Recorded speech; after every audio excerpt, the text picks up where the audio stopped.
ایک مرتبہ سننے کے بعد حضرت برا ابن عازب کہتے ہیں کہ اللہ کے رسول وہ جو دعا آپ نے بتائی تھی میں آپ کو سنا رہا ہوں، کچھ غلطی ہو تو کریکشن کر دیجئے۔ انہوں نے پوری دعا سنا ڈالی، کوئی غلطی نہیں سوائے اس کے کہ نبی نے کہا تھا بے نبی کا، انہوں نے کہا وہ رسول کا، انہوں نے بے رسولی کا کہا، نبی نے بے نبی کا سکھایا تھا۔ کیا یہ ذہانت کی علامت نہیں ہے؟ لہذا اگر انہوں نے لکھا بھی نہیں بفرض محال جبکہ یہ غلط ہے، تب بھی حدیث کی حفاظت کے اوپر کوئی فرق نہیں پڑتا، اس لیے کہ حدیث کی حفاظت بہت آسان ہے۔ کیسے؟ نبی کریم صلی اللہ علیہ وسلم کے تعلق سے ہم لوگ یہ جانتے ہیں کہ ایک ہے قول رسول، ایک ہے فعل رسول، اور ایک ہے اقرار رسول۔ جو بات آپ نے کہی ہے وہ حدیث قولی، جو فعل آپ نے کیا ہے وہ حدیث فعلی، اور کسی کام کو آپ نے کرتے ہوئے دیکھا اور خاموش رہے یہ حدیث تقریری۔ تو یوں کہہ لیجئے کہ حدیث کی حفاظت بہت زیادہ آسان، اس لیے کہ حدیثوں کی 3 قسمیں، حدیث قولی، حدیث فعلی اور حدیث تقریری۔ قول رسول، فعل رسول، اقرار رسول۔ اقرار رسول کو یاد کرنے کی ضرورت ہے؟ کیسے یاد کریں گے آپ؟ نبی نے ایک واقعہ دیکھا، واقعے کو دیکھ کر کے آپ خاموش رہے، واقعہ ہر ایک کے ذہن میں ہے، اس کو یاد کرنے کی ضرورت نہیں ہے۔ وہ آدمی ایسا بول رہا تھا تو نبی خاموش رہے، وہ آدمی یوں بول رہا تھا، نبی نے اس پر کوئی جرح نہیں کی، نبی نے اس کے اوپر کوئی تنقید، یہ سب یاد کرنے کی ضرورت ہے؟ قطعاً نہیں۔ تو حدیث کا جو تیسرا درجہ ہے، حدیث کی جو تیسری قسم ہے اقرار رسول، یاد کرنے کی ضرورت ہے، اس لیے کہ واقعہ ہے، وہ مشاہدہ ہے آدمی کا، مشاہدے کے اندر رٹنے کی اور یاد کرنے کی ضرورت نہیں ہوتی۔ اس کے بعد رہ گیا فعل رسول۔ فعل رسول کا مطلب جو آپ نے کیا، آپ نے نماز کے لیے نیت کیسے باندھی، رکوع میں آپ کیسے گئے، سجدہ آپ نے کیسے کیا، یہ تو آدمی اپنی آنکھوں سے دیکھ رہا ہے، اسے یاد کرنے کی ضرورت ہے؟ نبی ایسا سجدہ کرتے تھے، 7 اعضاء کے اوپر سجدہ کرتے تھے، 7 اعضاء کے اوپر سجدہ کرتے تھے، 7 کہنے کی کیا ضرورت ہے، اس کو رٹنے کی کیا ضرورت ہے؟ اس لیے کہ نبی کے افعال کو بھی یاد کرنے کی ضرورت نہیں، آدمی نے مشاہدہ کر لیا، دیکھ لیا، وہ چیز یاد ہو گئی۔ اب رہ جاتا ہے مسئلہ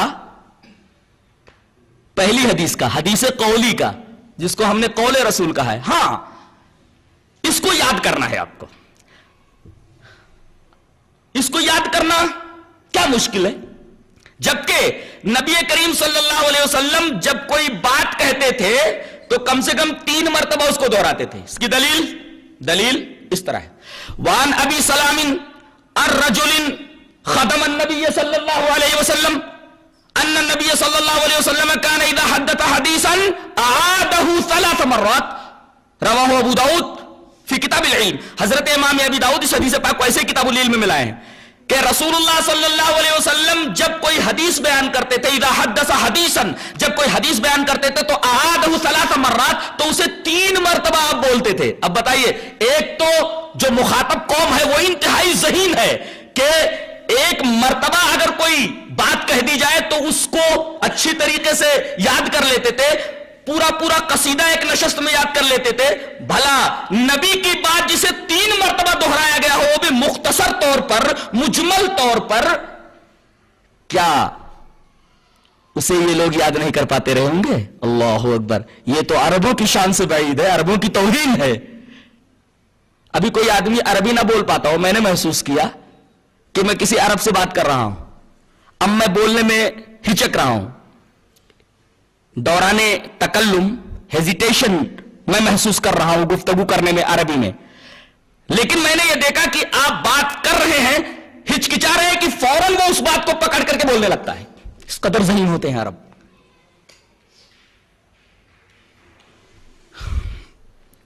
تو اگر نبی کریم صلی اللہ علیہ وسلم 3 مرتبہ اگر بات کو بول دیتے رہے ہوں گے تو کیا صحابہ کرام اسے یاد نہیں کر پاتے رہے ہوں گے؟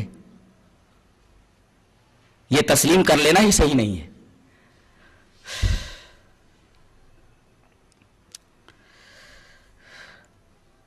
اور لکھنے کی بات وہ تو ثابت ہے، یاد کرنا اور لکھنا یہ تسلسل کے ساتھ موجود ہے. مثلا حضرت ابو بکر صدیق رضی اللہ تعالیٰ عنہ کا ایک صحیفہ ہے, صحیفۃ ابی بکر صدیق رضی اللہ تعالی عنہ فیہا مسائل الفرائض. اس کے اندر فرائض کے مسائل ہیں. کس کے؟ کون سے فرائض؟ صدقہ کے. فیہا مسائل و فرائض الصدقہ, اس میں صدقہ کے فرائض کے مسائل ہیں. حضرت ابو بکر رضی اللہ تعالیٰ عنہ نے یہ پوری کتاب لکھی تھی جو آج صحیفہ ابی بکر صدیق رضی اللہ تعالیٰ عنہ کے نام سے مشہور ہے. کون کہتا ہے کہ صحابہ کرام حدیثیں نہیں لکھتے تھے؟ حضرت ابو بکر نے تو پورا صحیفہ لکھ مارا. دوسرا صحیفہ صحیفہ علی ابن ابی طالب ہے. حضرت علی رضی اللہ تعالیٰ عنہ نے حدیث کی ایک کتاب, ایک بک لکھی تھی, اس کو صحیفہ علی ابن طالب کہتے ہیں, وہ آج بھی موجود ہے. تیسرے صحیفہ عمر ابن عاص رضی اللہ تعالیٰ عنہ جو صحیفہ صادقہ کے نام سے مشہور ہے. حضرت عمر ابن عاص رضی اللہ تعالیٰ عنہ جن کا تذکرہ اس حدیث میں گزرا, جن کو رسول اللہ صلی اللہ علیہ وسلم نے ترغیب دی تھی, تشویق دلائی تھی کہ حدیث لکھو, وہ صحیفہ صادقہ کے نام سے مشہور ہے. اس کو حضرت عمر ابن عاص رضی اللہ تعالیٰ عنہ نے مرتب کیا تھا. تین. چوتھے صحیفہ عبداللہ ابن ابی اوفا. عبداللہ ابن ابی اوفا ایک صحابی ہیں, انہوں نے ایک صحیفہ مرتب کیا تھا. اس کو امام بخاری رحمت اللہ علیہ نے کتاب الجہاد کے اندر ذکر کیا ہے صحیفے کا. ذکرہا الامام البخاری رحمہ اللہ فی کتاب الجہاد. تو صحیفہ عبداللہ ابن ابی اوفا ہو گیا. اور ایک صحیفہ حضرت ابو موسیٰ اشعری رضی اللہ تعالیٰ عنہ نے لکھا تھا, صحیفہ ابو موسیٰ اشعری, وہ بھی موجود ہے آج. اسی طریقے سے صحیفہ جابر بن عبداللہ رضی اللہ تعالیٰ عنہ, حضرت جابر بن عبداللہ رضی اللہ تعالیٰ عنہ بھی حدیث کی ایک کتاب لکھی تھی جس کو صحیفہ جابر بن عبداللہ کہتے ہیں. اسی طریقے سے ابو ہریرہ رضی اللہ تعالیٰ عنہ جن کا تذکرہ بھی اس حدیث میں آیا کہ انہیں حدیثوں کے جمع کرنے کا اتنا شوق تھا کہ وہ در نبوی کے اوپر بھوکے پیاسے پڑے رہتے تھے.